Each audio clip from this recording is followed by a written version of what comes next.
The knock came at 1:07 in the morning, and I know the exact time because I was staring at my ceiling fan counting rotations like an idiot, unable to sleep, when my phone lit up with a text that just said open the door before I even heard her fist hit the wood. My name is Theo Bennett. I'm 33. I run a small general contracting business out of a rented warehouse in Denver, and up until that knock, I would have told you my life was calm in the boring, forgettable way most people claim to want, and then complain about the second they get it. I opened the door and found Sadie Marlowe standing in my hallway in a soaked hoodie, holding a duffel bag in one hand and a plastic grocery sack full of what looked like toiletries in the other, her hair plastered flat against her forehead, and a look on her face I had never seen on her before. Not panic, not tears, something quieter and more dangerous than either of those. The look of someone who had just finished making a decision and wasn't going to explain it twice. My ceiling caved in, she said, like that was a normal sentence to open with at 1 in the morning. Well, not caved in. Collapsed a little. There's a difference, apparently, according to the maintenance guy who wouldn't stop saying that word like it made the water less wet. I stood there for a second just looking at her, because my brain hadn't caught up to my door yet. Sadie, I know it's late. It's not late. It's early. Those are different categories of bad. That got the smallest twitch at the corner of her mouth, which told me she wasn't as steady as she was pretending to be. Can I come in, or are you going to keep analyzing the time like it's the emergency? I stepped back and let her in, and that was the moment, though I didn't know it yet, that quietly rearranged the next several years of my life. Sadie had been my best friend for almost 5 years by then, ever since she moved into the apartment 2 floors below mine in a building neither of us lived in anymore.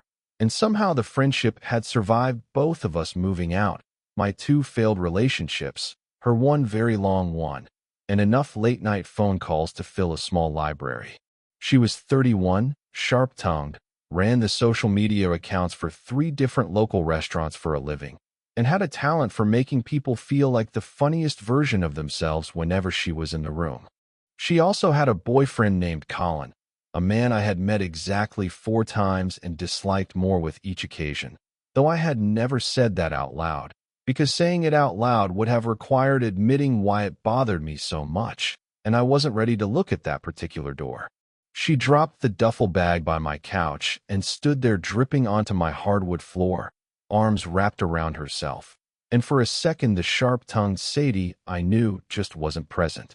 In her place was someone tired down to the bone. Talk, I said gently. Start with the ceiling. Work backward if you need to. She let out a breath that was half laugh, half exhaustion. Pipe burst in the unit above me. Water came through the drywall around 11.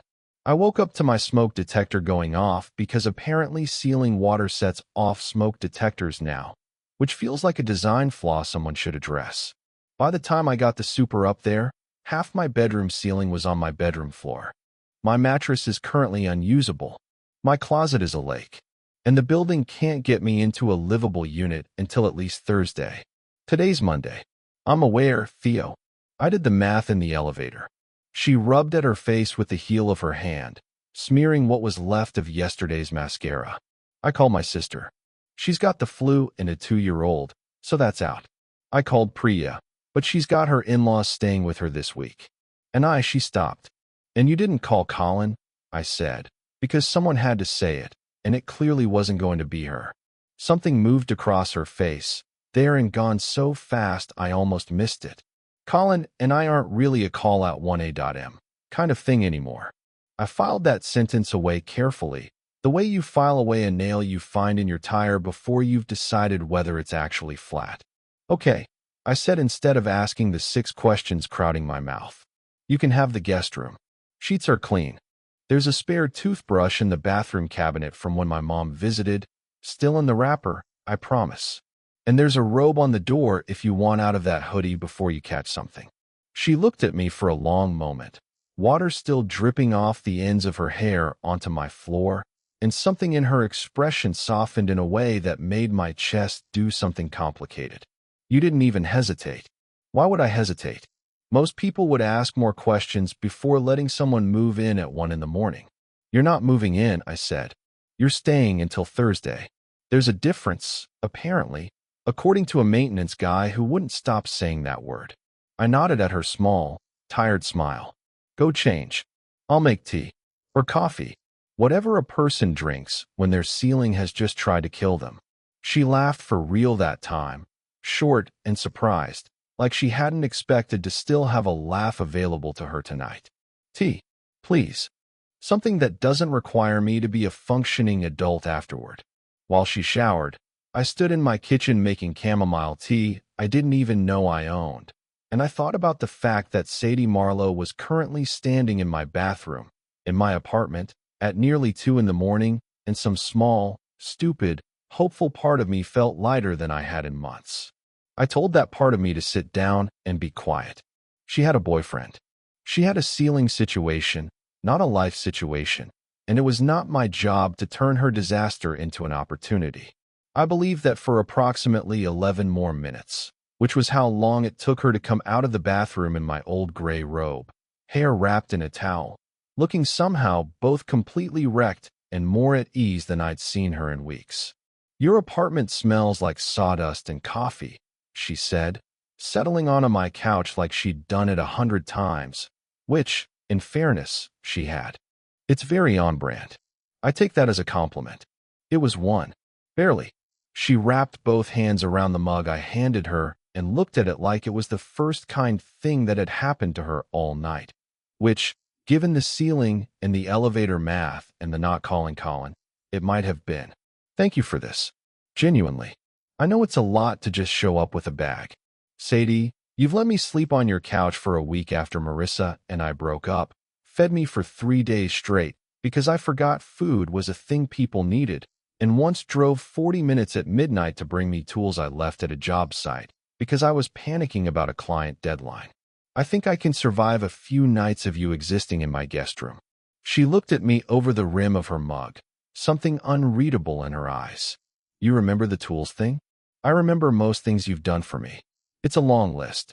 The quiet that followed wasn't uncomfortable, but it wasn't nothing either. It had weight to it, the kind of silence two people share when they're both circling the same thought and neither one is ready to say it first. Sadie broke it by yawning, wide and unglamorous, which somehow made the moment feel safer again. Go to sleep, I told her. The world will still be a disaster in the morning, but at least you'll have slept through part of it. Very inspiring. You should put that on a motivational poster. I'll add it to the list of things I'm not doing. She stood, tightened the robe around herself, and paused at the hallway that led to the guest room. Theo. Yeah. Thank you for not asking why I didn't call him first. I held her gaze for a second longer than was strictly necessary. You'll tell me when you want to. I'm not going anywhere. She nodded slowly, like that answer settled something in her, and disappeared down the hall. I sat on my couch for another 20 minutes after that, staring at the spot where she'd been sitting, and thought about how a burst pipe 2 floors below someone else's apartment had somehow rerouted my entire night, and how much I did not mind that at all. The next morning, I woke up to the smell of coffee that I hadn't made and the sound of someone rifling through my kitchen cabinets with the particular aggression of a person looking for something specific. I found Sadie standing at my stove in yesterday's now-dry hoodie, hair in a messy knot, frowning at a pan like it had personally wronged her. You don't have a nonstick pan, she said, without turning around. How do you survive? I have several nonstick pans. You're holding my cast iron. That explains the betrayal I just experienced trying to make eggs. She turned, and there was something different in her face this morning, lighter than the exhaustion of the night before, but with a wariness underneath it that hadn't been there before Colin entered the conversation. I found the good pan eventually. Sit. I'm making breakfast as payment for emergency shelter. You don't have to do that. I know. I'm doing it anyway. Sit. I sat. She made eggs that were slightly overcooked and toast that was slightly underdone, and it was, without question, one of the best breakfasts I'd had in years, mostly because of the company. We talked about nothing important. Her ceiling, the building's incompetent maintenance staff, a client of mine who wanted a kitchen island shaped like a boat for reasons neither of us could figure out, and it wasn't until she was rinsing the pan that her phone buzzed on the counter and her whole posture changed. She looked at the screen for a long moment before setting the phone face down without answering it. "Colin?" I asked, even though I already knew. "Colin," she confirmed. "You going to answer that?" "Eventually." She dried her hands on the towel slower than the task required, buying herself time. "He wants to know why I didn't call him last night. My sister told him about the ceiling. Apparently, that's how he found out. Not from me. That seems like something worth being upset about. I am upset about it. I'm just tired of being upset about the same 3 things on rotation." She leaned against the counter, arms crossed, and for the first time since she'd shown up at my door, she looked directly at me with something like honesty. "Can I tell you something? And you promise not to make it a bigger deal than I'm ready for it to be?" "I make no promises, but I'll try." That earned a small, tired smile. "Colin and I have been off for a while. Not officially, not dramatically, just off. He canceled on me 4 times this month.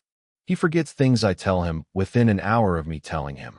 Last week he called my job, the Instagram thing, in front of his coworkers like I don't run actual marketing budgets for actual businesses. And last night, when my ceiling fell in, my first instinct wasn't to call my boyfriend. It was to grab a bag and come here." She said the last part carefully, like she was testing how it sounded out loud for the first time. "I don't know what that means, but I know it means something." I kept my voice as level as I could manage, because the last thing I wanted to do was spook her out of a sentence that had clearly cost her something to say. "It probably means you already know the answer, and you're just working up to admitting it. That's annoyingly perceptive of you." "I have my moments." She rolled her eyes, but the corner of her mouth curved up despite herself, and something about that small, private smile felt like it belonged only to me. In that kitchen, on that particular Tuesday morning that had started with a flooded ceiling and was turning into something else entirely.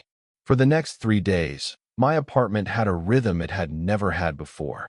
Sadie worked from my kitchen table with 3 tabs of client content open and complained loudly about restaurant owners who wanted more organic engagement without understanding what that meant.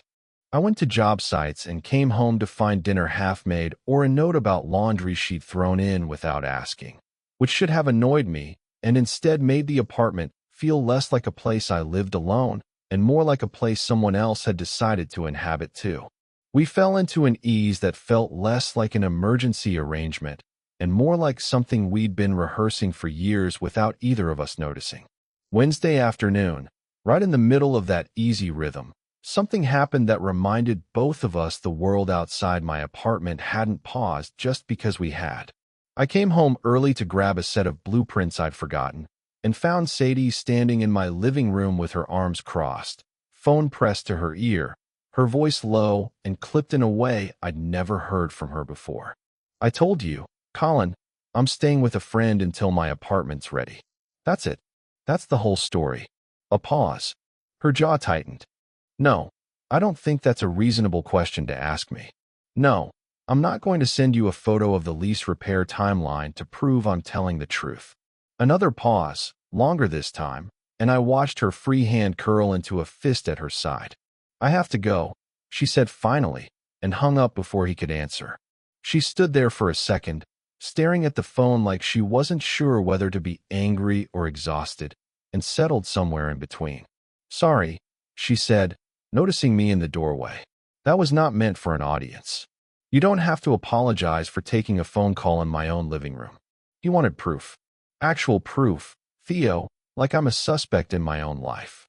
She dropped onto the couch, pressing the heels of her hands against her eyes. 6 months ago, I would have just sent the photo to keep the peace. I don't know why I didn't this time. Maybe because you're tired of proving things to someone who should already trust you.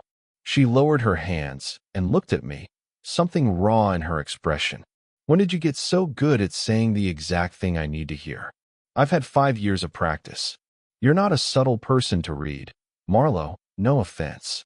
That pulled a real laugh out of her, the tension in her shoulders easing just slightly. "None taken. I contain multitudes, but apparently not many hidden ones."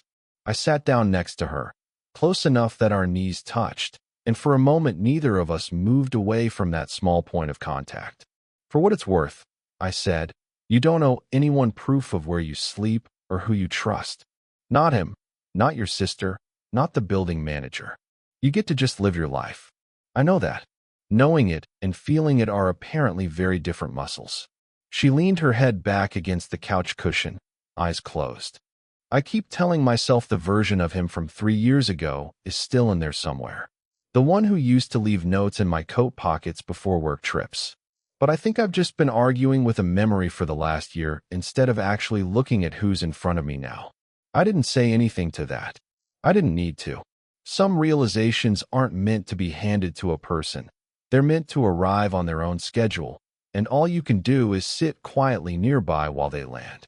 So I stayed on that couch with her for the better part of an hour, saying very little, letting the silence do the work neither of us was ready to put into words yet. Thursday came, and with it, a text from the building manager saying her unit would be ready by the weekend, pending final inspection. She read it out loud at my kitchen table, and neither of us said anything for a second too long. That's good news, I said finally. It is. She didn't look up from her phone. It's genuinely good news. I like my apartment. I like having a bedroom door I can close. Sure, I'm just going to miss the cast iron pan drama. That pan and I have been through a lot together. It'll understand. She laughed, but it was quieter than her usual laugh, and I understood the quiet, because I felt it too. Something had shifted over those 3 days that neither of us had named, and naming it now, days before she was supposed to leave, felt like handing a fragile thing to someone before you were sure they knew how to hold it. So we didn't name it. We just kept existing in the space between what we were saying and what we both clearly meant, and I told myself that was fine. That friendship could survive an unspoken thing sitting quietly in the corner of a kitchen. Then Friday night happened, and the corner got a lot less quiet. I came home from a late job site to find my apartment dark except for the lamp by the couch, and Sadie sitting there in sweatpants and one of my old t-shirts, which she had apparently claimed as her own without asking, staring at her phone like it had done something to personally offend her. You're home late, she said, not looking up. Client wanted the whole crew to walk the site with him at 6. What's wrong? She held up the phone. Colin came by my building today. Talked to the maintenance guy. Found out I've been staying with, and I quote, some contractor. Something cold moved through my chest. And he texted me a whole paragraph about how it's disrespectful that I didn't tell him where I was staying, and how it looks, and how people are going to talk. She set the phone down harder than necessary, as if I owe him a residential itinerary, as if the last 6 months of him canceling on me and forgetting my existence half the time earned him the right to be possessive the 1 week I actually needed someone. I sat down slowly across from her, giving her room but not distance. What did you say back? Nothing yet. I've been staring at it for 20 minutes trying to figure out if I'm angry because he's wrong or angry because some small, exhausted part of me thinks he might have a point. She looked at me then, really looked, the way she had the night she showed up soaked and holding a duffel bag. Theo, be honest with me. Does it look bad? Me staying here? It looks like a friend helping a friend whose ceiling fell on her bed, I said carefully. It only looks like something else if you want it to. The air in the room changed the second the words left my mouth, because we both heard what I hadn't quite said, sitting right underneath what I had. Sadie didn't look away. Do you want it to? She asked, quiet enough that I almost missed it under the hum of the refrigerator. I could have made a joke. I could have deflected the way I usually did whenever a conversation got too close to a door I wasn't sure either of us was ready to open. Instead, I told her the truth, because something about the exhaustion in her face and the honesty already sitting in the room made pretending feel like the crueler option. Yeah, I said, I think I have for a while now. I just never let myself say it because you had a boyfriend and I didn't want to be the reason that fell apart. And also because I was scared that if I said it, and you didn't feel the same, I'd lose the version of us that already exists, and that version means more to me than almost anything else in my life. Sadie sat very still for a moment, and I watched something complicated move across her face, surprise, and underneath the surprise, something warmer that she wasn't bothering to hide anymore. You felt that way for a while. Since before Colin, if I'm being honest. I just never said anything because saying it felt selfish while you were with someone else. It wasn't selfish. It would have been honest.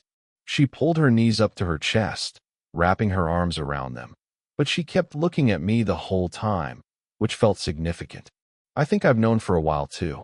I think that's part of why things with Colin never quite worked, even when they should have on paper. Every time something good happened, you were the person I wanted to tell first. Every time something bad happened, you were the person I wanted in the room. That's not supposed to be true about your best friend when you have a boyfriend. But it was true anyway, and I kept telling myself it was just because we were close. Was it just because we were close? She shook her head slowly, a small, honest motion. No, I don't think it was. Neither of us moved for a long moment, the space between the couch cushions suddenly feeling enormous and not nearly wide enough at the same time. Then Sadie set her phone down on the coffee table, screen still lit with Colin's unanswered paragraph, and said, I need to end things with him properly. In person, not over text, because he deserves that much even if he hasn't been giving me the same courtesy lately. And I need to do it before anything else happens between us, because I don't want this. She gestured between the two of us, to start as something messy. I wanted to start clean. Something in my chest loosened at the word this, at the plain fact of her naming it, finally, out loud. Okay, I said. Take the time you need. I'm not going anywhere. You keep saying that. Because it keeps being true. She smiled at that, small and real, and reached over to squeeze my hand once before standing and heading toward the guest room, pausing at the hallway the same way she had the first night. Theo? Yeah? I'm really glad my ceiling fell on my bed. That is, without question, the strangest thing anyone has ever said to me in this apartment. I stand by it, she said, and disappeared down the hall smiling, leaving me sitting on my couch with my heart doing something it hadn't done in years. Sadie called Colin the next morning and asked to meet him for coffee that afternoon, somewhere public and neutral, because she wanted to end it face to face, and she wanted it to be calm. I didn't go with her. That wasn't my conversation to be a part of, and she made it clear she needed to do it on her own terms, without me standing behind her like backup she hadn't asked for. I spent the 2 hours she was gone pacing my apartment pretending to organize invoices, checking my phone every few minutes like that would somehow make the time pass faster. She came back a little after 4, and I could tell from the set of her shoulders before she even said a word that it hadn't been easy, but it had also gone the way she needed it to. How'd it go? I asked, setting down the invoice I'd read the same line of 4 times without absorbing any of it. About like you'd expect. She dropped onto the couch, tired in a different way than the flooded ceiling exhaustion of a week earlier. This was the tired that comes after doing something hard and necessary. He was upset. He asked if it was because of you. My stomach tightened. What did you say? I said it was because of us, mostly. Because things had been off for months before my apartment ever flooded, and because I deserved someone who didn't treat my life like background noise to his. And then I told him yes, some of it was because of you, because I'd realized over the last week that you were the person I actually wanted to run to when things fell apart, and that wasn't something I could keep pretending not to notice. She looked at me steadily. He didn't take that part well, but he also didn't argue with it, which told me he already knew. Are you okay? I will be. Ending something, even something that wasn't working, still cost you something. But I don't regret it. I regret waiting as long as I did. She reached over and took my hand again, this time not letting go after a squeeze. I told him I needed space to figure things out, and I meant that. I don't want to jump from one relationship straight into another one, even with you, especially with you, without giving myself room to actually be sure this is real and not just relief talking. That's fair, I said, even though some small, impatient part of me wanted to argue that I already knew it was real, that 5 years of quiet knowing didn't need more time to become certain. But I respected her enough to let her set the pace, because rushing something worth having has ruined more good things than patience ever has. I'm not saying no, she added quickly, reading my face. I'm saying not yet. Not this week. Give me a little room to just be a person who isn't in a relationship for the first time in 3 years, and then let's talk about this properly. On purpose. Not because my ceiling fell in, and not because I just ended something and I'm looking for a soft place to land. Okay, I said, and meant it. Take your time. I'll be here. She moved back into her repaired apartment that weekend, and for the first few days, the quiet in mine felt enormous in a way it hadn't before her ceiling ever flooded. I hadn't realized how much space one person could take up in an apartment until she wasn't taking it up anymore. We texted constantly, the same easy rhythm we'd always had, but there was a new undercurrent to it now, a kind of charged patience neither of us mentioned, but both of us clearly felt. About 10 days into her self-imposed space, I ran into her sister, Marnie, at a hardware store of all places, buying paint for a nursery that wasn't due for another 4 months.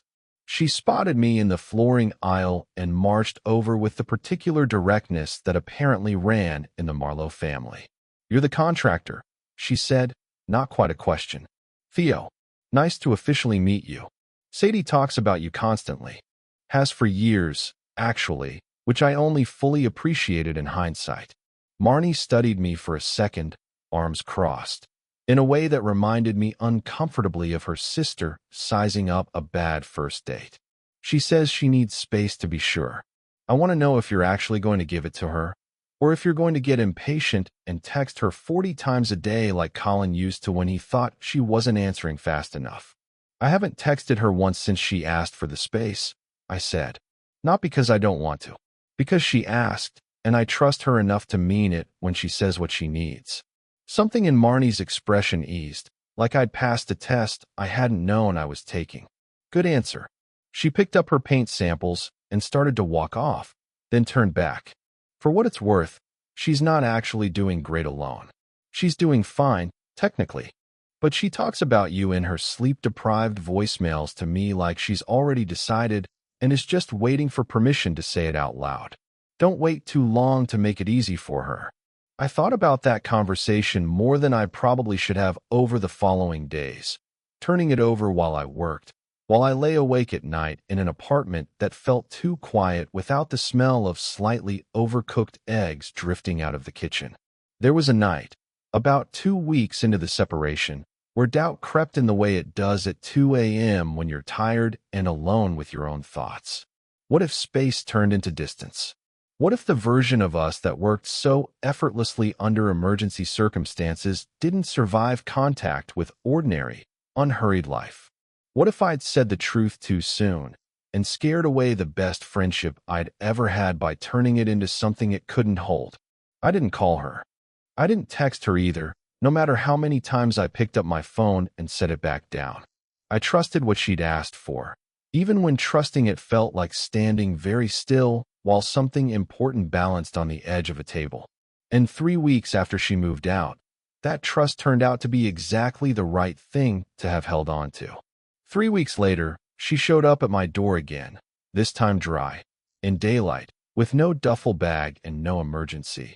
Just her, standing in my hallway with a look on her face I recognized immediately, because it was the same look she'd worn the night her ceiling fell in. The look of someone who had made a decision and wasn't going to explain it twice. "I didn't bring a bag this time," she said. "I brought a decision instead. I'm listening. I've had 3 weeks to just be a person, and every single day of those 3 weeks, I thought about you before I thought about anything else. Not because I'm scared to be alone. I'm not. I've actually liked being alone, which surprised me. I thought about you because you're who I want, on purpose, with a clear head, not because a pipe burst and I needed somewhere to sleep." She took a breath, steadier now than she'd been in weeks. "So I'm asking, properly this time, with no emergency attached to it. Do you want to try this? Really try it?" I didn't answer with words first. I closed the distance between us and kissed her, slow and certain, the kind of kiss that had clearly been waiting 5 years for permission to happen. When we finally pulled apart, she was smiling in a way I'd never seen on her before, open and unguarded in a way the sharp-tongued, quick-witted Sadie I'd known for years rarely allowed herself to be. Well, she said, that's a yes. That's a very enthusiastic yes. Good. Because I already told my sister we're together, so it would have been embarrassing to walk that back. You told your sister before you asked me? I was 98% sure of the answer. I like good odds. We took it slow after that, in the deliberate, unhurried way she'd asked for, and I understood why she'd needed the space now that I could see what came out on the other side of it. Not relief mistaken for love, but something steadier, something that had been quietly built over 5 years of late-night calls and borrowed tools and cast-iron pans, finally allowed to become what it had always been underneath. We went on real dates, the kind with reservations and nerves, which felt strange after years of easy familiarity, but good strange, the kind of nervous that meant something mattered. She taught me the difference between a hashtag strategy and actual marketing, mostly so she'd have someone new to complain to about restaurant owners. I taught her how to use a miter saw properly after she insisted on helping with a bookshelf project and nearly lost a finger to enthusiasm alone. There was an adjustment period neither of us fully expected, the strange work of learning how to be a couple after years of already knowing each other better than most couples ever do. We had old habits to unlearn, the easy assumption that we could say anything to each other without consequence, the reflex to deflect with a joke the second a conversation got too tender. About 2 months in, we had our first real disagreement, over something small and stupid, a canceled dinner plan that turned into an argument about whether either of us was actually prioritizing the other or just coasting on years of familiarity. It scared me more than I expected, mostly because arguing with Sadie as a girlfriend felt different than arguing with Sadie as a best friend. The stakes had changed shape. We don't get to just laugh this off the way we used to, she said that night, sitting cross-legged on my couch, arms wrapped around a throw pillow like armor. I need you to actually fight fair with me now. Not disappear behind a joke, because things got uncomfortable. I know, I said. I'm still figuring out how to do that. 5 years of being your best friend taught me how to make you laugh when things got hard. It didn't teach me how to just sit in the hard part with you. Then let's learn it together, she said, and reached for my hand. And that was the moment I understood we weren't just building a romance on top of an old friendship. We were building an entirely new kind of partnership, one that had to be tended honestly instead of coasted on habit. We got better at it. Slowly, imperfectly, the way anyone gets better at something worth being good at. 6 months in, she moved into my apartment for real this time. No burst pipe required. Just 2 people who had run out of reasons to live in separate places when neither of them wanted to. She brought her cast iron pan preferences and her opinions about my furniture choices and a framed photo from the coffee shop where we met, the one she'd stolen my seat in all those years ago, because she said it felt right to have proof of the exact moment everything eventually led here. A year after that, I proposed in the kitchen, of all places, because it felt like the room where the truest parts of us had always happened. Burnt eggs, honest conversations, the slow unraveling of things we'd both been too careful to say out loud. I'd planned something bigger at first, a whole evening with a restaurant reservation and a speech rehearsed in front of my bathroom mirror. But 2 days before, standing in that same kitchen watching her burn toast for the 100th time and laugh at herself about it, I understood that grand gestures had never actually been us. Us was overcooked eggs and borrowed cast iron, and a ceiling that fell in at exactly the right moment. So I proposed on a Tuesday, no restaurant, no rehearsed evening, just the 2 of us and a ring I'd been carrying around in my jacket pocket for a week, waiting for a moment that felt honest instead of staged. She said yes before I even finished the sentence, then made me finish it anyway because she wanted the whole speech, which I gave, badly, with my hands shaking the entire time, forgetting half the lines I'd practiced and improvising the rest, which she later told me was her favorite part. Because it sounded like me instead of a version of me trying too hard to be impressive. Marnie cried harder at the wedding than either of us did, which nobody in the family let her forget for the rest of the year. Colin was not invited, which surprised no one, least of all him. Sadie's ceiling, long since repaired and repainted, became something of a running joke among our friends. The origin story nobody could have predicted, the kind of beginning that sounds made up until you've lived through it yourself. These days, when people ask how we ended up together, Sadie tells them her ceiling fell in, and she showed up at my door at 1 in the morning with a bag and a look. And I always add that I opened the door before I even fully processed what was happening, because some part of me had apparently been waiting years for that exact knock. We keep a small framed photo of the water-stained ceiling from her old apartment on our bookshelf now, which visitors always find strange until we explain it. Sadie says it's the most expensive home renovation disaster that ever paid for itself.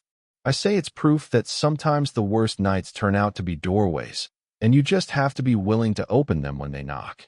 So tell me, what would you have done if your best friend showed up at your door at 1 in the morning with nothing but a bag and a look on their face? And have you ever had an emergency turn out to be the best thing that ever happened to you? Tell me your story in the comments. If you like this one, leave a like, subscribe, and I'll see you in the next video.